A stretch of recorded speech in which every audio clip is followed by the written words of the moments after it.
very similar to the bechamel sauce. For the veloute, I'm using pretty much exactly the same ingredients. I've still got the same equal amounts of butter and flour. So in the pan here, I've got 100 grams of butter, and here I've got 100 grams of flour. At the front here, we have the chicken stock we made earlier. Obviously, the big difference between a veloute and a bechamel is, with the bechamel we're using milk. For the veloute, I'm going to be using stock. To make this a little bit more interesting, a little bit more flavoursome towards the end, whilst that butter is melting, I am going to add some sliced mushrooms to add a little bit more flavour and make this sauce a little bit more enticing. So into the pan they go, and we're just going to roll them around in that melting butter, cooking the mushrooms, separating them, ready before I add in my flour. At this stage, I will add a touch of pepper just to get those flavours moving along. Not too much. I won't, though, however, season the sauce with salt until the very end, because I'm not sure how much salt I'm going to get from the butter, how much salt I may, or how much saltiness I will get from the stock.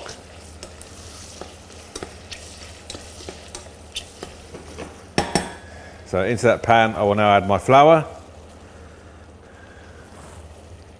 And it's at this point I can decide whether to make it a nice, rich, creamy, whitey mushroom sauce, or in fact go a little bit darker, cooking my roux out into what we call a blonde roux. We have a white roux, a blonde roux, and a dark roux, and these different colours of roux will dictate on the finished product and the colour of your finished sauce. So for this one, I'm just going to cook it out slightly a little bit longer, add a little bit more colour to the flour, making my finished sauce a little bit darker in colour than our bechamel we did earlier. Making sure all your ingredients are incorporated, making sure that we scrape down any left behind ingredients along the side, making sure that everything is cooking evenly and colourful. So, moving on. Here we have some hot stock.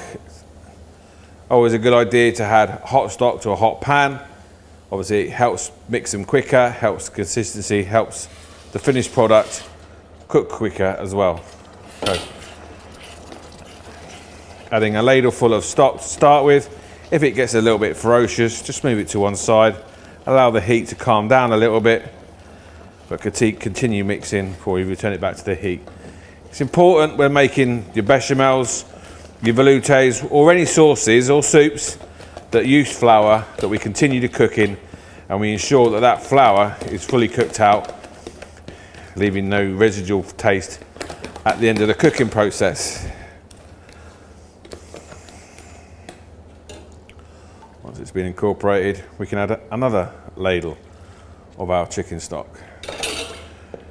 The quantities we have here of fat and flour should mean that we add a litre of stock.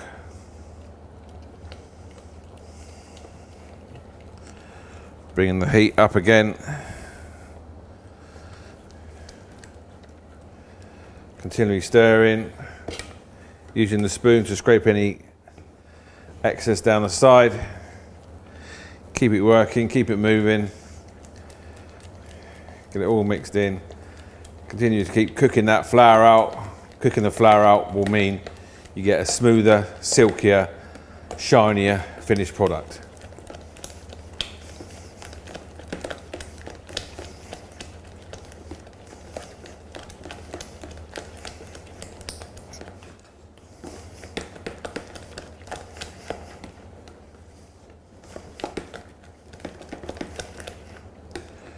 These coming back up to the boil. Another ladle of our stock. And just keep on adding your liquid until you're at the desired consistency you want. If it's a sauce, we could potentially stop adding liquid now. If we wanted to make a soup, then we could add another ladle.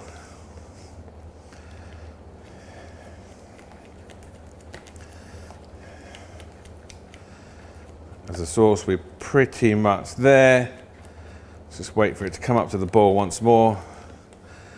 Once it comes up to the boil and you are at the desired consistency, if you wanted to enrich the sauce, you could add an egg yolk just to enrich that flavour, enrich that colour. But please beware, when adding a yolk to your finished sauces, you don't want to boil it again, otherwise you'll end up with scrambled egg. If it was a soup we were making, we could add a splash of cream just to make it a little bit more luxurious. But it's at this point in the production, I would potentially have a little taste.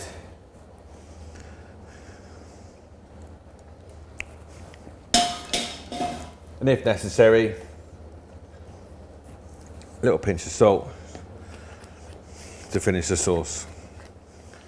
And then we have a mushroom veloute.